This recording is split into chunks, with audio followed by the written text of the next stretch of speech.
여러분 안녕하십니까. 새롭게 하소서 김학중 목사입니다. 안녕하세요. 김정아입니다.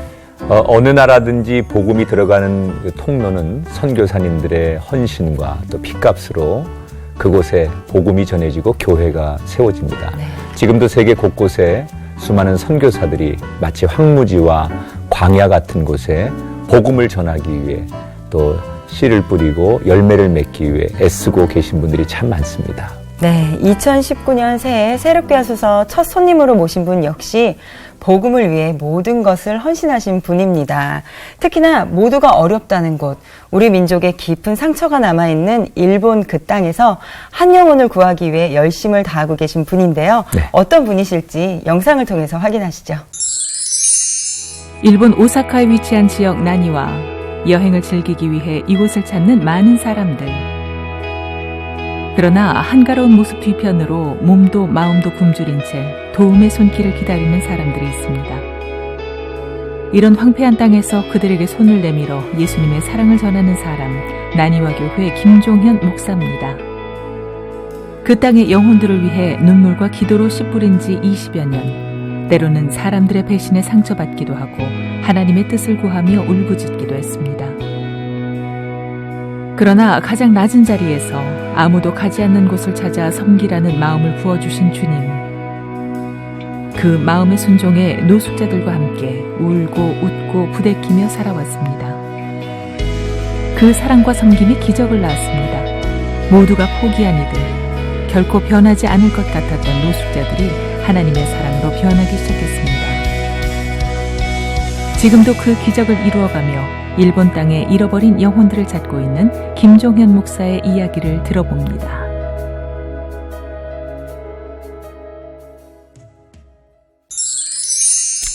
네, 지금 이 자리에 일본 오사카의 나니와 교회 사역하시는 네. 김종현 목사님 오셨습니다. 목사 안녕하세요. 안녕하세요. 어서 오세요. 네, 아유, 일본에서 사신 지 얼마나 되셨어요? 예, 일본에 간 지는 23년 그러셨고요. 되고요. 네. 예, 노숙자 사역을 한 것이 만 22년을 넘기고 있습니다. 네. 네, 네. 나니와 교회 이름이 좀 특이한데 혹시 지명에서 이름을 딴 건가요? 예, 우리 교회가 처음 창립된 곳이 나니와구였어요. 네. 나니와구 사쿠라가와라는 곳이었는데 그 나니와구에서 했지만은 우리 교회는 개척교회였기 때문에 네. 다른 곳으로도 옮길 것을 예상해서 나니와구라고 했습니다. 나니와라는 말은 네. 오사카의 옛 이름입니다. 아, 그렇군요. 네. 나니와라는 것은 오사카 이렇게 말을 해도 됩니다. 예, 그리고 저희들이 나니와 교회라고 한 것은 일본의 그 사막과 같은 메마른 심령들을 녹이는 데는 역시 성령의 강한 생수의 강이 우리 교회를 통해서 흘러서 그들의 심령이 치료되고 열리고 또 다친 마음이 열려져서 예수를 믿을 수 있도록 성령의 생수를 공급하는 교회가 되고 싶어서 네, 이름을 나니와 그렇게. 교회라고 그렇게 네. 지었습니다. 네. 20년 되셨다고 하셨는데 20년이 넘으셨죠. 1996년부터 사역을 예. 했으니까. 이제 어떻게 보면 오랜 세월 일본에 계셨는데 솔직히 일본이 이제 좀 더 편할 때가 되시지 않았을까? 한국보다. 그러게요. 어떠세요? 예, 저는 일본이 편하죠. 아, 예, 그러세요? 편하지만 그러나 저는 항상 목표지향적인 삶을 살기 때문에 영혼을 구원하는 일을 하기가 너무너무 힘들기 때문에 하루하루 긴장하면서 기도하면서 한 영혼이라도 더 구원하기 위해서 몸부림치며 살고 있습니다. 혹시 이제 한국에 다시 이렇게 돌아와야 되겠다 이런 생각은 안 하고 있어요? 저는 뭐 그렇게 할 전혀 그런 나이도 생각은 지났고 없으시고요. 네. 그리고 제가 앞으로도 해야 될 일이 많고 네. 또 자녀들이 거기에서 뿌리를 내리고 살기 때문에 네. 한국에 돌아올 생각을 안고 있습니다. 그렇군요. 네. 아니 흔히들 좀 일본을 복음의 불모지라고도 하잖아요. 오사카라고 하면 이제 좀 여행지로도 굉장히 많은 사람들이 방문을 하기도 하는데 그 지역은 좀 어떤가요?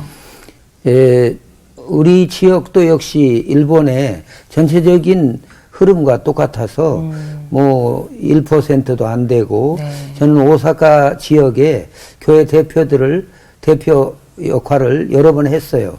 그런데 늘 고민이 교회가 지금 부흥돼야 되는데 오히려 부흥이 안 되고 신도들이 줄고 교세가 약화되고 교회를 유지할 수 없는 교회들이 있어서 어떻게 하면 이 선교를 계속할 수 있을까를 교회마다 그리고 교단마다 고민하고 있습니다. 네.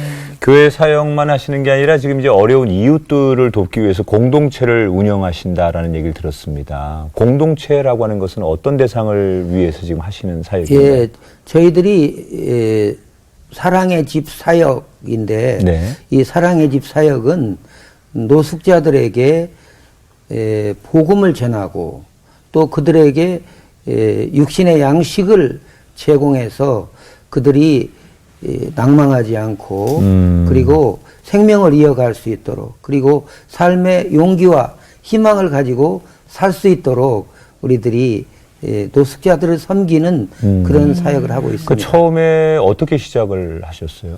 저는 그렇게 노숙자 사역을 하리라고 꿈에도 생각을 안 했어요. 그런데 제가 처음 부임한 교회에서 전 재산을 드렸는데 그 교회에서 그 가족들과 함께 다 온 선교사 가족을 그 교회에서 나가라고 그랬습니다. 네. 그래서 저희들은 일본에 간지 한 달 만에 결국은 길거리로 내몰리는 그런 아픔을 네네. 겪었어요. 네. 그리고서 기도하는 가운데 하나님 한 번만 살려주시면 제가 하나님이 뭐든지 하라고 하면 하고 무슨 일을 시키든지 그대로 하겠습니다. 그렇게 기도하는 중에 너처럼 버림받고 그리고 마음의 상처를 입고 아픔을 갖고 있는 그런 가난한 이웃들을 돌보는 선교를 하라 하는 감동을 받았습니다. 네. 그래서 저희들은 그 기도를 한 하나님의 음성을 듣고 기도한 다음에 바로 오사카의 할렘과 가마가사키 그 노동자들 노숙자들이 모여 사는 그 지역으로 뛰어들어가서 그곳에서 선교 활동을 하게 됐습니다. 네. 네. 사실 낯선 곳에 찾아가서 복음을 전한다는 것 자체가 특별한 은혜와 소명이 있어야 가능한 일이잖아요. 우리 목사님께서는 처음에 어떻게 하나님을 알게 되셨나요? 예, 저는 아주 암울하고 슬프고 괴로운 어린 시절을 보냈어요. 네. 우리 어머니가 저를 낳을 때 제왕절개를 하고 낳아야 되는데 억지로 낳았기 때문에 우리 어머니도 죽을 고비를 넘기고 네. 나도 이 세상에 빛을 보지 못할 인생이 태어났어요. 그 난산을 통해서 태어나셨어요. 그래서 저는 보통 사람과 다르게 앞부분에 두상이 더 올라가 있고 옆으로도 찌그러지고 그래서 제가 중학교, 고등학교, 군대 2년간 저는 사람들에게 놀림을 받고 네. 이상한 동물원의 원숭이 같은 그런 취급을 받으면서 너무 외롭고 답답했어요. 그래서 제가 성전에 가서 아무도 없는 데 가서 기도하고 산에 올라가서 찬양을 하면서 저는 어려서부터 하나님이 계신 것을 알게 됐고 하나님은 우리를 치료하고 사람들은 나를 버리지만은 하나님은 나를 크게 쓰실 수 있는 그런 분이라는 제가 어렸을 때 저는 살아계신 하나님, 전능하신 하나님을 믿게 된 그래서 저는 지금도 아무것도 없는 데서도 꿈을 꾸고 또 제가 교단 대표를 맡고 있는데 지금까지 110년 동안 우리 교단이 부흥이 안 됐어도 지금부터 될 수 있다.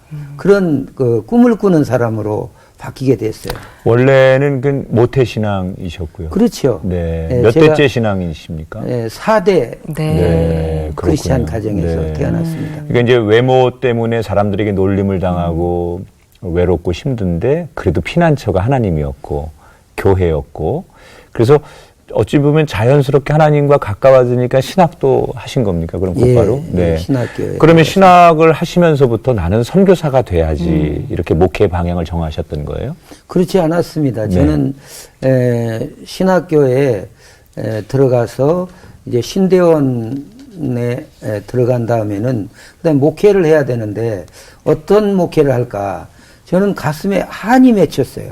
우리 아버지가 너무 어려운 교회, 농촌교회, 이런 교회를 다니면서 저는 늘 그 바지가 구멍이 뚫리면 그것을 꿰어준 옷을 입어야 됐고, 누나가 물려준 옷을 입어야 됐고, 그래서 저는 목회자가 되더라도 좀 돈을 많이 받는, 그리고 성공적인 목회자, 대형교회, 그리고 차도 벤츠를 타는 그런 목회자가 됐으면 좋겠다. 그런 네. 허황된 꿈을 꾸고 있었습니다. 야, 이게 정말 돈 많이 벌고 풍요롭게 사는 목회자가 되리라라는 꿈을 하나님께서 또 기뻐하시지 않으셨을 것 같은데, 그러면 그 마음을 쭉 이어오셨나요? 아니면 그 마음을 돌이킬 수 있는 기회들이 좀 있었나요? 예, 저는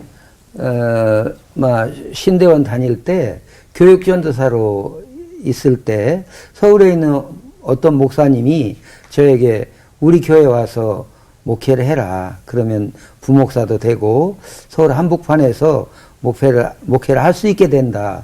그래서 내심 내 기도가 응답됐구나. 나도 이제는 실크로드를 달리면서 성공적인 목회를 할 수 있겠구나. 그렇게 생각을 했는데 그 목사님이 제가 교회를 사임하라고 그래서 사임했는데 결국은 제가 설교 한번 한 다음에 목사님은 장로님들이 설교에 박력이 없어서 우리 교회 채용을 못하겠다고 그럽니다. 그 한마디로 저는 그냥 낙동강 오리알이 됐어요. 네. 그 아픔이 너무 커서 제가 견딜 수가 없었습니다. 그래서 저는 신년 마석기도원에 올라가서 눈위에서 기도를 했어요. 근데 그때 하나님이 제게 감동을 주셨어요.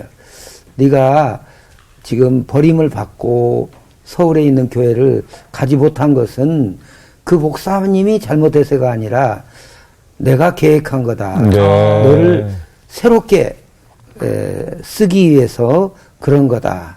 그 마음을 주셨어요. 그래서 생각해 보니까 내가 주님의 종이라면 주님을 위해서 오직 주님의 영광만을 위해 살아야 되는데 주님의 이름을 받아서 성공과 출세를 꿈꾼다는 것이 얼마나 잘못된 것인가 회개하고 저는 그 뒤로부터 서원했어요. 저는 목회를 하되 남이 안 가려고 하는 곳에 가고 그리고 개척교회를 하고 그리고 더 낮은 곳으로 좀 성공하면 또 내려가서 낮은 곳에서 목회하는 그런 목회자가 되겠습니다. 그런 서원을 하게 됐습니다. 아니, 어떻게 보면 아버지의 길을 내가 뒤따라가지 않겠다라고 다짐했었는데 아버지의 길을 또 이렇게 따라가게 되셨네요. 예. 네. 정말 하나님께서 내가 한 거다. 그 목사님이 아니라 내가 너를 막은 거고 내가 너를 그곳에 가지 않게 잊지 않게 한 것이다. 그러면 그때 하나님 앞에 서원했잖아요. 예. 낮은 곳으로 부르심 있는 곳으로 가겠습니다. 그래서 곧바로 일본으로 가신 건가요? 예, 그렇지 않습니다. 저는 선교사로 가겠다고 그 서원을 하고 고등학교 때 안수까지 받았어요. 네. 그런데 제가 세상 물정을 잘 몰라서 그랬고 이제 신학을 하고 목사가 된 다음에는 선교사는 그 사람이 할 일이 아니고 어떻게 자기 나라에서도 선교를 못 하는데 이영만리 외국에 가서 선교를 한다는 거는 네. 저는 싫었어요. 제가 그렇게 건강하지도 못했고 그래서 저는 국내에서 농촌교회 가서 목회를 하고 그리고 송탄이라는 곳에 개척교회를 하게 됐습니다. 네. 개척교회를 하면서 저는 처음으로 내가 정말 무능하고 약하고 내 힘으로 아무것도 할 수 없는 존재라는 것을 깨닫고 제가 3년 동안 강단에서 저녁을 보내면서 자면서 기도하면서 기도하는 가운데 성령의 뜨거운 체험을 하고 성령의 능력과 은사를 받았습니다. 그 이후로 하나님은 저에게 다른 목사님들의 인도를 통해서 일본에 가서 일본 영혼들에게 복음을 전하자. 그래서 일본인 부흥회를 위해서 제가 동경과 지바, 오사카를 돌아다니게 됐습니다. 그러다가 오사카에 있는 어느 교회가 저를 오라고 그러는데 청빙 제안을 받으신 거군요. 오라고 그랬어요. 그러나 저는 가지 않겠다고 그랬습니다. 그런데 제가 그런 청빙이 있어서 절대로 안 간다고. 저는 선교사는 안 갈 생각이라고 그렇게 거절을 했는데 집에 와서 생각을 했어요. 이게 저 사람들을 통해서 하나님이 나를 부르시는 것이 아닌가. 네. 그렇게 생각하고 아침을 금식하면서 우리 집 사람과 21일간 기도하는데 하나님이 일본에 대한 마음을 주시고 기쁨을 주시고 그래서 저는 일본 선교사로 헌신하게 됐습니다. 그래서 96년 5월에 오사카에서 예. 첫 사역을 시작하신 거네요. 사실 부르심을 통해서 또 오사카로 떠나시게 됐는데 사역 초기에는 어려움들도 굉장히 많으셨을 것 같아요. 어떠셨나요? 예, 저는 한국에서 목회할 때는 어렵지만 어느 곳에 가든지 환영받고 사랑받았어요. 그런데 제가 일본에 간 교회에서 저는 너무 많은 냉대를 받고 그리고 한마디로 버러지 같은 대우를 받는 1년을 보내면서 너무 억울하고 답답해서 울었어요. 예를 들면 전도사님을 저보다 월급을 더 사례비를 올려주기도 하고 제가 정식으로 다 공동의회를 해서 청빙받은 담임 목사인데 갑자기 어느 목사를 데려와 가지고 이 목사님도 우리 교회 목사라고 그러고 정말 자존심을 상하게 되는 그런 냉대와 푸대접을 받으면서도 네. 제가 일본 처음 부임받은 교회에서 계속해서 목회를 했습니다. 네. 그러다가 이제 한국기독교 장로회가 제일대한기독교에 파송을 해주셔서 제가 1997년 네. 3월 28일 가족들과 함께 일본 오사카로 부임하게 되었습니다. 네.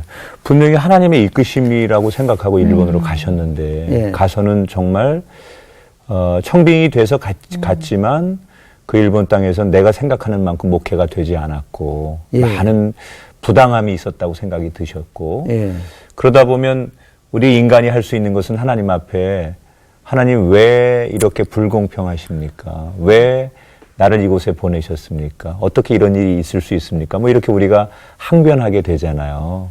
목사님도 그 당시 상황에서는 하나님께 가장 많은 그 단어가 왜라는 단어였지 않았을까 생각이 드는데. 예, 저는 이제 1년 동안 그렇게 냉대와 푸대접을 받은 것뿐만 아니라 제가 어머니 뱃속에서 나와서 제일 억울하고 분한 그런 대접을 받았습니다. 우리 가족이 오자마자 그 교회 주동 집사님이 나한테 와서 말하기를 당신은 하나님이 센다이로 부르신다고 그렇게 말을 했어요. 근데 그 타이밍이 언제였냐면 제가 그 교회를 위해서 그 교회가 아파트에서 예배를 드리기 때문에 찬양도 크게 못 부르고 기도도 크게 외칠 수가 없었어요. 그래서 너무 답답해서 우리 한국인들이 일본에 살면서 눌리고 상한 심령을 가지고 교회에 와서 위로받고 치료받아야 되는데 교회에서마저 눌려서 예배를 드리니까 이거를 제가 그대로 둘 수가 없어서 그 당시에 한국에서 전세금을 빼고 가져온 당시에 3,500만 엔 그것을 일본 돈으로 바꾸니까 400만 엔이었어요. 그 400만 엔을 드리자마자 그 주동 집사님이 저에게 목사님은 센다이로 부르십니다. 근데 속내가 다 보이는 거죠. 나가달라는 얘기였군요. 네. 나가달라는 얘기고 돈은 자기들이 쓰겠다는 얘기예요. 네. 그래서 제가 뭐 닭살이 돋는 거예요. 그리고 이거는 막 이거 너무 억울한 거예요. 우리 가족이 어떻게 살아야 될지 네. 눈앞이 캄캄한 거예요. 그래서 제가 아주 그 이를 악물면서 이 사람들과 싸워서 이 교회를 지키고 내가 바친 돈을 내가 지켜야 되겠다. 네. 그런 생각을 하게 됐습니다. 네, 네. 그러면 그 교회에서 어떻게 계속 이제 사역을 하시게 되신 건가요? 그러면? 네, 그런데 제가 그렇게 막 그 사람들에 대한 분노와 그리고 그 사람들과 더불어 싸워야 되겠다는 마음으로 집에 가서 기도하는데 또 하나님이 저에게 감동을 주셨어요. 네. 네가 일본에 선교하러 왔지 싸우러 왔느냐. 네. 그 돈 때문에 그 사람들과 더불어 싸우다가 10년이 가고 20년이 갈지도 모르는데 그러다 세월을 허비할 거냐. 너는 깨끗이 그걸 포기하고 다른 길을 가라. 네. 그런 감동을 주셔서 제가 가서 이제 바로 그 집사님들을 만나서 저는 1997년 5월 말부로 이 교회를 사임하겠습니다. 네. 그러니 우리들이 개척할 수 있도록 조금이라도 좋으니까 후원을 해주세요. 그렇게 말을 했어요. 그런데 제가 5월 말 성별 예배를 드렸을 때 그분들은 저에게 법적으로 당연히 주게 되어 있는 퇴직금도 주지 않고 성별금도 주지 않고 개척자금 1원도 주지 않고 저희들은 맨몸으로 그 교회에서 나오게 됐습니다. 네. 아, 그 마음이 참 어떠셨을까 정말 상상이 안 가는데 그러면서도 기도하는 중에 나를 괴롭히고 나에게 상처를 준 사람들까지 품어주라고 하신 하나님의 그 음성을 그걸 또 받아들이시고 순종하셨어요. 근데 그러면 전혀 아무것도 없는 상태에서 어떻게 보면 쫓겨나다시피 나오시게 되셨는데 그 이후에 그럼 사역은 어떻게 이어가셨나요? 저희들은 그분들에 대한 미움과 분노, 그들에 대한 원망, 이런 것 때문에 뭐 살 소망이 없어졌어요.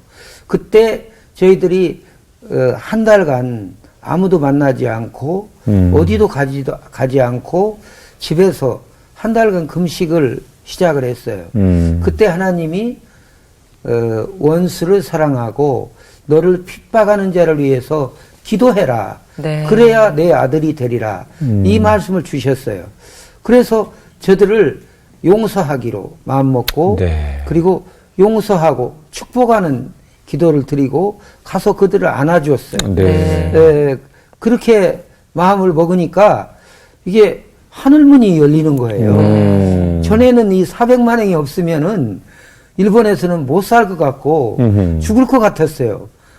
그런데 이 원수도 사랑하고 나를 배반한 사람들도 사랑하는 마음을 먹을 때 한국에 계신 하나님이 일본에도 계시는데 네. 그리고 내가 이거를 그 사람들에게 드린 게 아니고 하나님 앞에 바쳤는데 하나님은 심은 대로 거두게 하신다고 그랬는데 저는 맨몸으로 복음을 전해도 열심히 복음을 전하면 하나님이 일본 땅에서도 개척을 해서 큰 교회를 그리고 많은 영혼을 구원하는 전도 사역을 감당할 수 있다는 소망으로 불타게 됐어요. 네. 제가 한 달간 금식을 한 뒤로 그래서 제가 이 노숙자 선교를 위해서 할렘가에 뛰어들게 됐습니다. 어찌 보면 상황이 그래서 그렇게도 같지만 지나고 보니 그게 하나님이 네가 목회해야 할 곳이 이곳이고 내 마음과 시선이 머무는 곳이 이곳이다. 그래서 부르신 것 같은데 그렇게 해서 이제 현재 난이와 교회가 시작이 됐어요.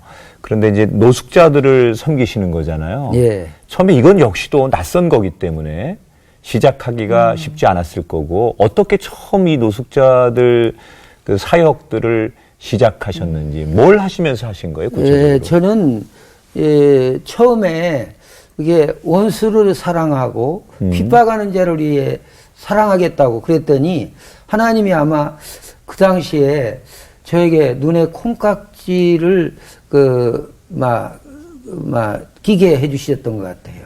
눈이 좀 멀었던 것 같아요. 네. 그래서 저는 버려진 사람을 보면 불쌍해서 그냥 지나갈 수 없었어요. 그런데 이 가마가사키라는 지역에는 버려진 사람, 우리가 도와주지 않으면 죽을 수밖에 없는 사람들이 너무나 많았어요. 네. 그 당시에 김형진 씨라는 형제는 중풍에 쓰러져서 병원에 입원해 있었어요. 그런데 이분이 노비자고 불법 체류자라는 것이 알게 되자 아직도 중풍에서 낫지도 않은 상태에서 거리로 쓰레기처럼 이렇게 버리려고 그러는 거예요. 네. 그래서 그분을 우리 집에 데려와 와서 함께 먹고 함께 자고 제가 목욕도 시켜주고 그리고 기도하고 이렇게 살면서 그분뿐만 아니라 거리를 돌아다니다 보면은 내 발길이 머무는 곳이 있어요. 그것은 버려져 가지고 죽어가는 사람들이었어요. 네. 한 분은 공원에 갔더니 이렇게 몸이 뚱뚱한데 비틀비틀 거려요. 이분이 왜 이렇게 비틀거리냐면 너무 못 먹어서 영양실조가 돼서 그랬던 거예요. 그래서 그분도 우리 집으로 데려오고 또 다른 곳에 갔더니 또 한 분은 설사해가지고 뒤에 그림을 그리고 있어요. 네. 그래서 왜 그러냐 그랬더니 먹을 것이 없어서 쓰레기통에서 음식을 주워 먹다가 설사를 했다고 그래요. 그분도 우리 집으로 데려오고 그렇게 해서 버림받은 가난한 사람 그리고 내 힘으로 먹을 것이 없어서 살 수 없는 그런 사람들을 모아서 우리가 공동체를 이루고 네. 공동생활을 하는 걸로 우리 교회가 시작됐어요. 그러면 뭐 그게 이제 숫자가 점점 많아질 거 아니에요? 예. 몇 명까지 늘어났습니까? 예, 10명까지 늘어났어요. 같이 공동체 네. 생활을 네. 하시는. 네. 그렇게 해서 그러면 사랑의 집이라는 곳이 네. 만들어진 건가요? 예, 예.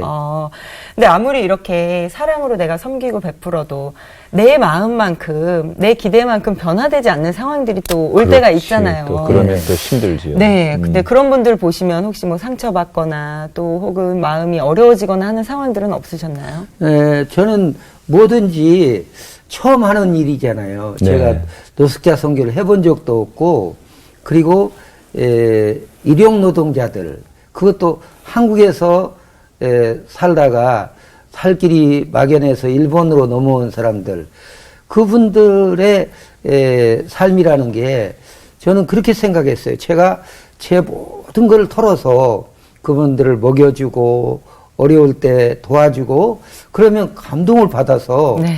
내 말도 잘 듣고 예수 믿고 그렇게 될 줄 알았어요. 네. 그런데 제 생각이 완전히 틀렸어요. 네. 제가 그분들을 위해 전 재산을 드리고 내 모든 것을 드려서 함께 살고 함께 먹고 그럴 때 저는 그분들에게 제가 소원한 것을 얘기를 해요.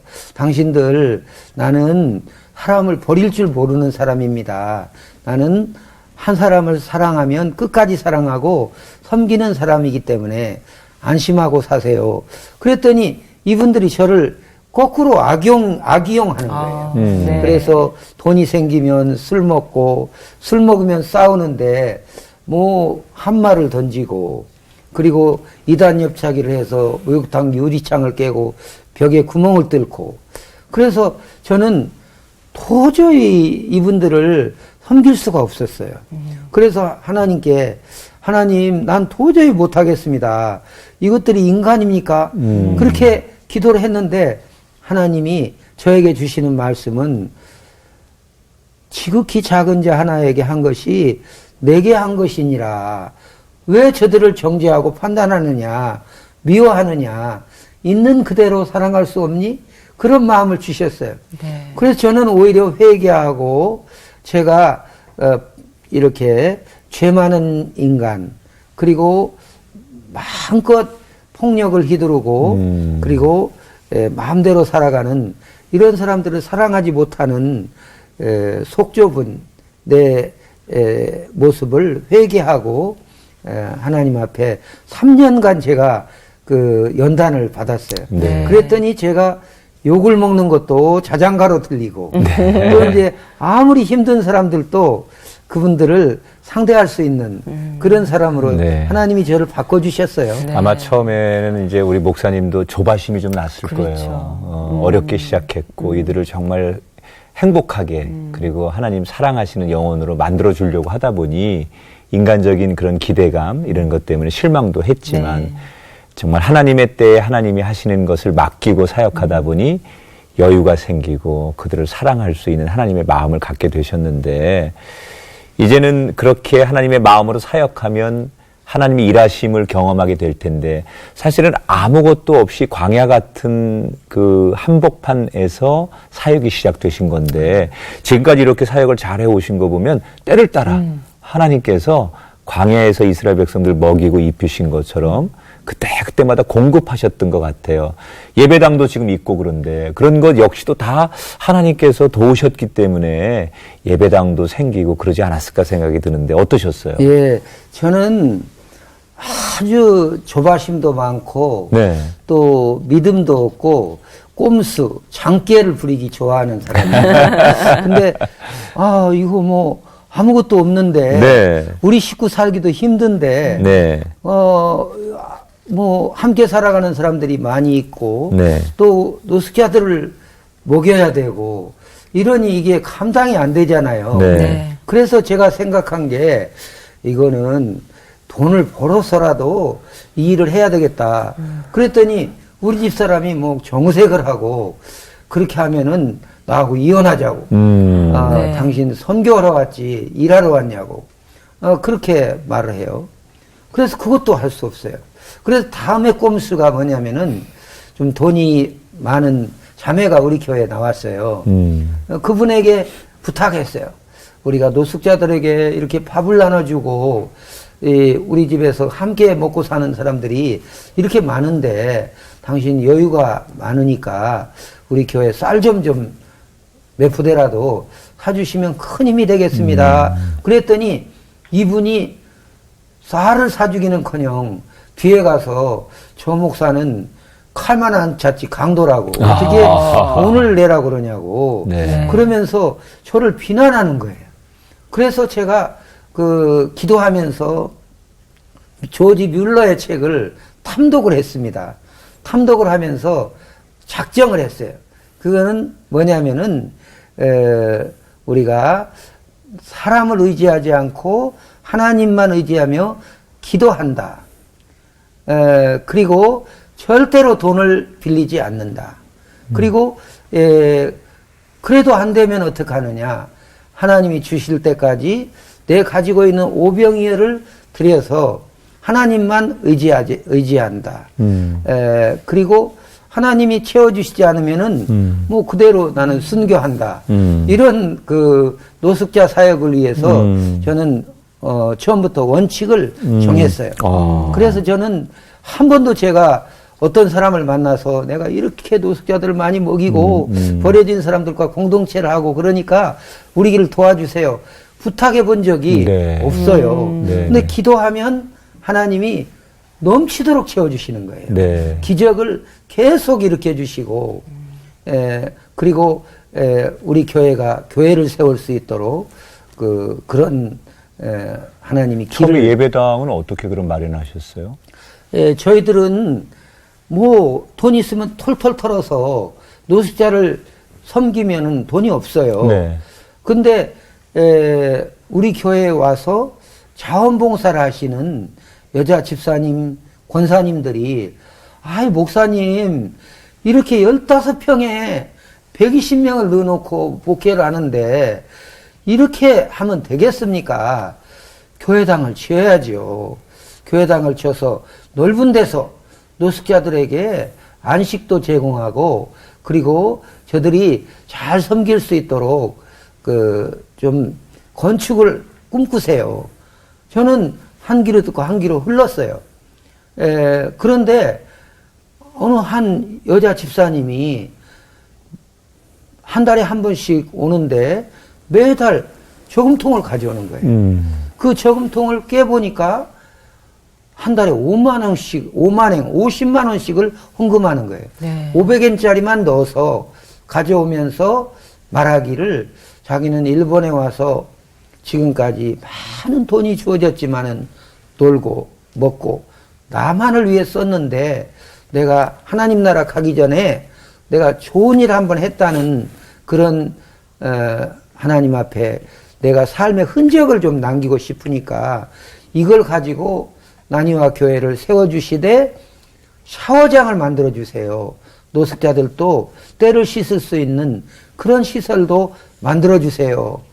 뭐 제가 감동을 받아서 건축을 계획하지 않을 수가 없었어요.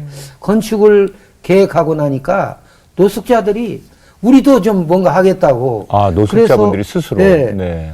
아르미깡을 모아오는데 집회 때마다 뭐 산더미처럼 모아오는 거예요. 아르미깡이 그 뭐죠? 알루미늄 캔 같은 거. 아, 네. 네, 알루미늄 캔을 네. 모아서 그거를 팔으면 얼마 돈이 되겠습니까? 네네. 그러나 그게 오병이어가 돼가지고 많은 분들이 우리 교회 건축을 위해서 도와주시고 기도할 때 길이 열리고 그래서 우리는 100평에 지금 150명이 들어가고 네. 식당도 넓고 또 게스트룸도 있고 샤워장도 생겼나요? 샤워장도 네. 있고 이발실도 있고. 야, 네. 그것도 정말 기적이네요. 그러니까요. 성전 기적이 일어났습니다. 건축 과정 네. 자체가. 어떻게 보면 일본과 우리나라의 오랜 상처들이 있잖아요. 네, 목사님이 일본을 바라보시는 그 마음은 좀 다를 것 같은데 어떠신가요? 예, 저는 하나님께서 처음부터 네. 일본인 선교에 대한 마음을 주셨어요. 늘 제가 하고 싶은 말은 제가 그런 마음을 품은 게 아니에요. 하나님이 그런 마음을 제 속에 넣어 주셨어요. 그래서 저는 일본인들이 예수를 안 믿고 우상에게 절하고 그런 모습을 보고 너무 많이 울었어요. 지금 제가 먹고 살 수 있어요. 그런데도 제 마음은 막 찢어지는 것 같아요. 왜냐하면은 하나님이 일본의 영혼들을 볼 때 예수님이 어떻게 생각하실까? 망해가는 예루살렘을 보면서 예수님이 눈물을 흘리면서 예루살렘아, 예루살렘아 통곡하셨듯이 하나님은 일본 영혼들을 사랑하면서 그들을 구원하고자 하는 마음으로 불타고 계신다고 생각해요. 네. 그래서 제가 요즘은 어디 불려가면은 예수님의 눈물이라는 설교를 합니다. 그러면서 우리가 좀 정신을 차려야 된다. 안 된다고 포기만 하지 말고 일본의 1억 3천의 영혼들이 차후를 분별하지 못하고 니누의 성에 12만 명의 많은 영혼들이 죽어가듯이 이렇게 많은 영혼들이 죽어가고 있는 것에 대해서 우리가 가슴을 치면서 눈물을 흘리면서 일본 선교를 위해서 일본 부흥이 일어나기를 위해서 기도해야 된다고 저는 그렇게 말하고 있습니다. 정말 예수님의 눈물을 생각하시면서 또 사역하신 우리 목사님, 앞으로의 계획과 기도 제목 있으시면 함께 나눠주세요. 제가 지금은 이제 일본 선교를 리드하는 제일대한기독교회 총회장이 됐고 또 어디 가든지 저는 대표적인 역할을 하고 있습니다. 그래서 저는 우리 교회만 잘 되고 그런데 관심이 없어요. 일본 전체 교회가 그리고 전체 목사님들과 사역자들이 성령 충만해서 일본의 부흥을 일으키는 그런 교단이 되고 교회가 되고 사역자가 되기를 바라고 우리 교회도 좀 더 부흥해서 노숙자들을 잘 섬기고 저들에게 그냥 인간의 사랑과 떡만을 줄 게 아니라 정말 생명의 복음을 전해서 저들이 많이 구원받아서 우리 교회를 보고 일본에도 복음을 전하면 얼마든지 교회가 부흥된다. 나니와 교회 보니까 일본에서도 하나님이 역사하신다. 그런 메시지를 희망의 메시지를 전하는 목회를 하고 싶습니다. 네. 정말 우리의 생각과 계산으로는 이루어질 것 같지 않았던 일들이 그러네요. 하나님 말씀에 네. 순종했을 때 그 길들이 열리고 또 하나님의 그 걸어가라고 하는 그 길을 순종하며 나아갈 때 그 길들이 열릴 수 있다는 사실을 오늘 또 목사님의 말씀을 통해서 또 다시 한번 확인하게 됐습니다. 네, 2019년도 우리가 지금 걷고 있는 길이 어떤 길인지 네. 한번 생각이 우리에게 차분하게 되어지는 그런 시간이었다고 생각하고요. 하나님이 원하시는 길, 또 하나님과 동행하는 길, 그런 길이 한 해 동안 네. 우리 시청자분들과 저희의 인생 가운데 있었으면 좋겠습니다. 오늘 귀한 사역 감당하시는 김종현 목사님 함께 해주셔서 감사하고 더 건강하게 귀한 사역 잘 감당해 주시기 바랍니다. 저희는 다음 시간 다시 뵙겠습니다. 여러분 고맙습니다.